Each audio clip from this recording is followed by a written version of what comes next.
Divine Connections, fusing business and faith to bring unconventional revival.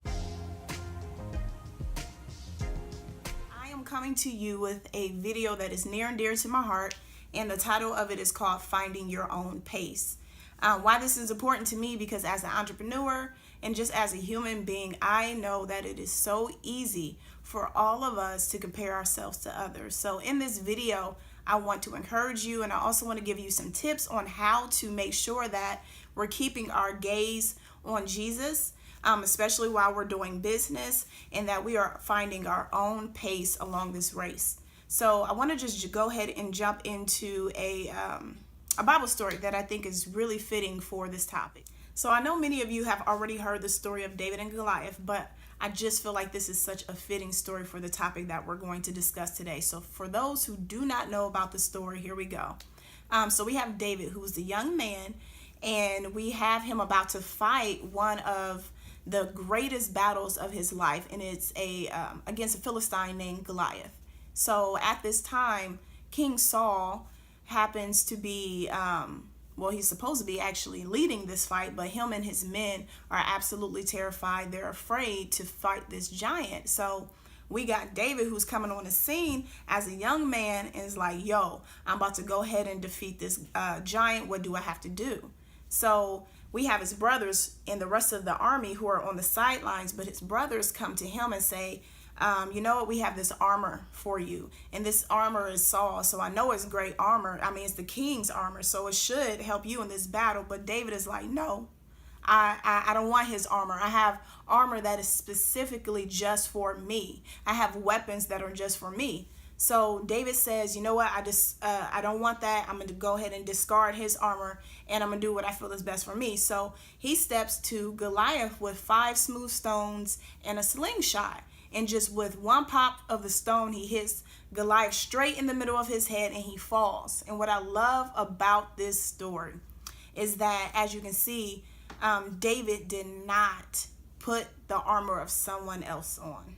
He said, I have something that is just for me, that the Lord has given me in order to fight the battles in my own life and to win victories. So I really want us to meditate on that story, because I feel that is so fitting when we are starting business or doing anything that the Lord has called us to do. We can so easily begin to look at the strategies and the things that others are doing and try to put on their armor, and not understanding that God has given us armor for whatever battle or whatever victory he wants us to achieve. So I'm going to give you another story, another oldie but goodie. So we have the hare and the tortoise, and I know you all have heard this since you've been in elementary school. But we have the tortoise, who we already know is just slow by nature, and then we have the hare, which just hops around all day, and we know is pretty fast. So they're in a race, and they're going head to head, and everyone's rooting for the hare. They've already put their bets on him, and they're just like, he's surely going to win. But we all know that the results goes in favor of the tortoise. He wins the race, and it's not because he was fast by nature, but it was because he set his own pace. And that's what we have to do in any race that we are winning. When we have a business plan, we can't look at others and see how fast they're implementing or executing their business plan. We have to make sure that our pace is set on what God has called us to do.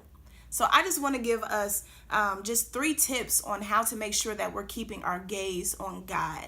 And the first tip that I have for you all is to make sure that you are rehearsing what God has called you to do, and rehearsing who God has called you to be. So there's some things that God has said to me that maybe I might not be able to see right now, but because God has said it, I'm going to put that on my wall, which I actually do have a wall in my bedroom with all of the scriptures that God says about me, with all of the reminders that God has said about my business. And I rehearse those things, because when that nature rises up in me to want to look at someone else, I say, no. He said that I'm the head and not the tail. He said that all things work together for my good. He said that I'm more than a conqueror. These are the things that God has said about me. And as well, he has promised me so many amazing things about my business, and I have to rehearse those things.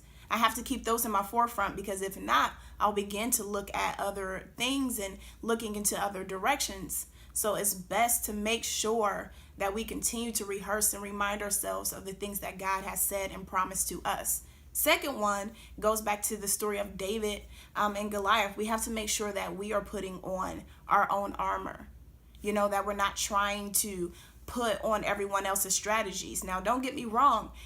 There are some strategies that you can possibly use from others, but it doesn't mean that just because they have success and you try to use that strategy for your business doesn't mean that it's always going to work, because there are things that God has called you to do that only you can do using the strategies and the armor that God has given you. And lastly, we come to number 3, which states that we just got to be okay with the process, man. I literally, whenever I hear the word process, my stomach hurts, because I'm getting tired of the process. I'm like, Lord, I just want what I want. You promised this to me and I want it. But God is just like, no, everything is a process. And sometimes we get so focused on the end result that we don't we don't become content or grateful for what we have right now. We're not content with the moment. We're not engaged in the moment. We're not grateful and thankful for the little things that are adding up to the ending.